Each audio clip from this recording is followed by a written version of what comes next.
এখানে আমি মশলা করব, তো এখানে কিছুটা কম করে জোয়ান দিয়েছি আর কিছুটা জিরে দেবো, হলো দুটো তরকারিতে দেওয়ার জন্য যতটা প্রয়োজন ততটাই দেব। তারপরে অনেকে সিলে হলো মশলা বাটতে অনেক অসুবিধা হয়, তার কারণে এতে কিছুটা নুন দিয়ে নেবে। এটা একটা টিপস শেয়ার করছি, অনেকে হয়তো জানো বা অনেকে জানো না, তাদেরকে বলছি।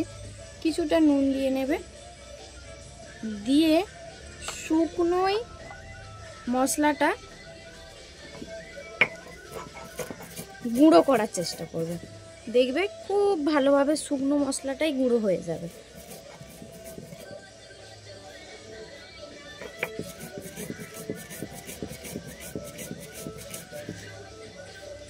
তোমাদের দেখাচ্ছি আমি ঠিক মশলাটা শুকনো গুঁড়ো করার পর কীরকম গুঁড়ো হয়ে যাচ্ছে। খুব বেশি টাইম লাগবে না, মশলাও গুঁড়ো হয়ে যাবে আর ভালোভাবে প্লেনও হবে মশলা বাটার পর। আর এই মশলার মধ্যে আমি রসুনও দেবো, কিন্তু এটা গুঁড়ো করে নিই, তারপরে তোমাদের সাথে শেয়ার করছি কীরকম গুঁড়োটা হচ্ছে। মশলাটা আমি দুবার মানে বাটার পর ঠিক এইরকম গুঁড়ো হয়েছে। আর একবার বেটে নিলে মানে প্রায় প্লেন হয়ে যাবে।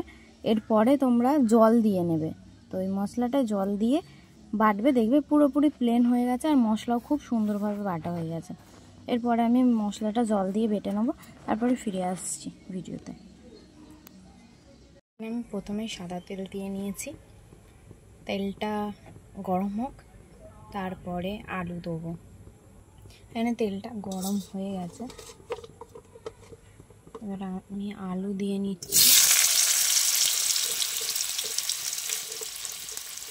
সমস্ত আলুগুলো দিয়ে নিই, আলুগুলো সমস্ত দিয়ে নিয়েছি। এই আলুগুলো আমি লাল লাল করে এখানে ভেজে নেব, তারপরে এর মধ্যে সমস্ত রকমের মশলা দেবো। দেখতে থাকো ভিডিওটা, রেসিপিটা কেমন লাগে তোমরা জানিও। এরকমভাবে আলুগুলোকে ভেজে নেবো, আর এইটা ভাজতে ভাজতে পেঁয়াজগুলোও যেন ভাজা হয়ে যায়। পেঁয়াজগুলো আমি দিয়ে নিচ্ছি, আলুর সাথে পেঁয়াজগুলোও ভাজা ভাজা হয়ে যাবে, তার কারণে পেঁয়াজগুলো দিয়ে নিলাম। এরপরে কিছু করছি, দেখতে থাকো ভিডিওটা। সম্পূর্ণ রেসিপিটা কেমন হয় দেখো তোমরা। এখানে আমি চিংড়ি মাছ আর একটু হলুদ দিয়ে নিয়েছি। এই সম্পূর্ণ জিনিসটা ভালো করে ভেজে নেব, দেখতে থাকো। ভাজার পরে আমি ফিরে আসছি। এখানে আমি ভেজে নিয়েছি, আর এখানে মশলাটা যেটা বেটেছিলাম মানে জিরে আর রসুন আর হলো যে জোয়ান যেগুলো বেটেছিলাম ওটা দিয়ে নিলাম। এবার বাদ বাকি মশলাগুলো দিয়ে নিচ্ছি। এখানে আমি ধনে গুঁড়োটা দিয়ে নিলাম, আর এর মধ্যে টমেটোটা দিয়ে নিলাম। এইবারে লঙ্কা গুঁড়ো, পরিমাণ মতন হলুদ গুঁড়ো, নুন এইসব দেবো, দেখতে থাকো। হলো নুন দিয়ে নেবো এবারে পরিমাণ মতো।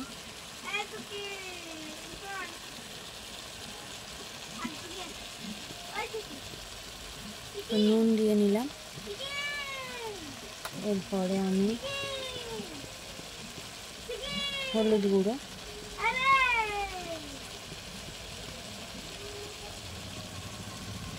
লঙ্কা গুঁড়ো দিয়ে নিয়েছি। এবারে সম্পূর্ণ মশলাটা ভালো করে কষে নেবো, নিয়ে এর মধ্যে বাঁধাকপিটা দেবো। দেখো মশলাটা ভালো করে কষে নিই,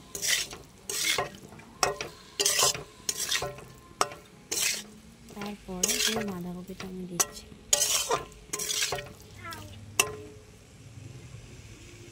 বাঁধাকপিটা গোটা গোটা থাকুক, এই বাঁধাকপিটা টমেটোটা গোটা গোটা থাকুক। এবারে এর মধ্যে আমি বাঁধাকপিটা দেবো, দেখো। এবার এতে বাঁধাকপিগুলো দিয়ে দেবো। এবার দেখতে পাচ্ছ ওই যে এটা দিয়ে কেটেছিলাম গ্রেটার দিয়ে বাঁধাকপি কত সুন্দর পাতলা পাতলা হয়েছে।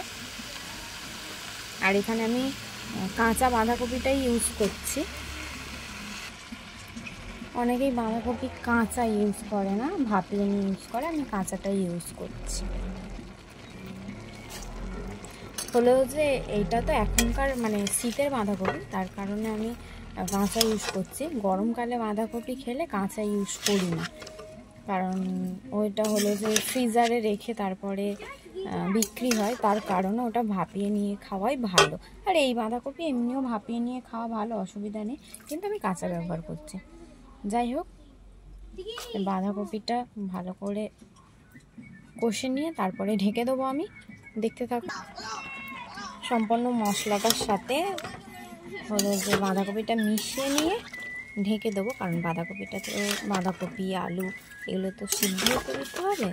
যাই হোক, সম্পূর্ণ মশলার সাথে মিশিয়ে নিচ্ছি আমি বাঁধাকপিটাকে, দেখতেই পাচ্ছ। মিশিয়ে নিয়ে আর ঢেকে দেবো। তো মিশিয়ে নিয়ে আমি ঢেকে দিই। মেশানোর পর ঢাকনা দেওয়ার পর কতটা কি হচ্ছে তারপরে আমি ফিরে আসছি আমাদের সাথে ভিডিওটা শেয়ার করতে।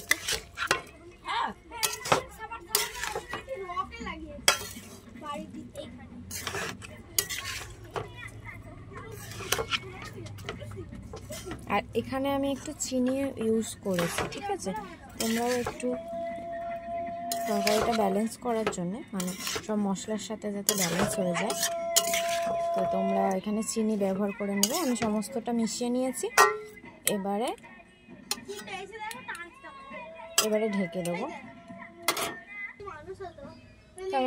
আমি ঢেকে দিয়েছি। এবার কিছুক্ষণ বাদে ফিরে আসছি। আমি একটু বাদে বাঁধাকপির ঢাকনাটা খুলে নিয়েছি। তারপরে হলো যে আমি এর মধ্যে আদাও ইউজ করেছিলাম, মানে ভুলে গিয়েছিলাম, তারপরে দিয়েছিলাম, তোমাদের বলতে মনে নেই। যাই হোক, তোমরা আদা বাটাও তেলের মধ্যে। তো সম্পূর্ণ রান্নাটা হয়ে যাক, তারপর দেখাচ্ছি তোমাদের। এখানে বাঁধাকপি তরকারি রেডি। তো আজকের রেসিপিটা তোমাদের কেমন লাগলো জানিও। তোমরা যে আজকের রেসিপিটা তোমাদের কেমন লাগলো। তো আজকের ভিডিওটা এই পর্যন্তই। টাটা, সবাই ভালো থেকো। আর একবার অবশ্যই এরকমভাবে ট্রাই করে দেখো, আশা করছি ভালো লাগবে। আর ট্রাই করলে জানিও কেমন লেগেছে রেসিপিটা। টাটা।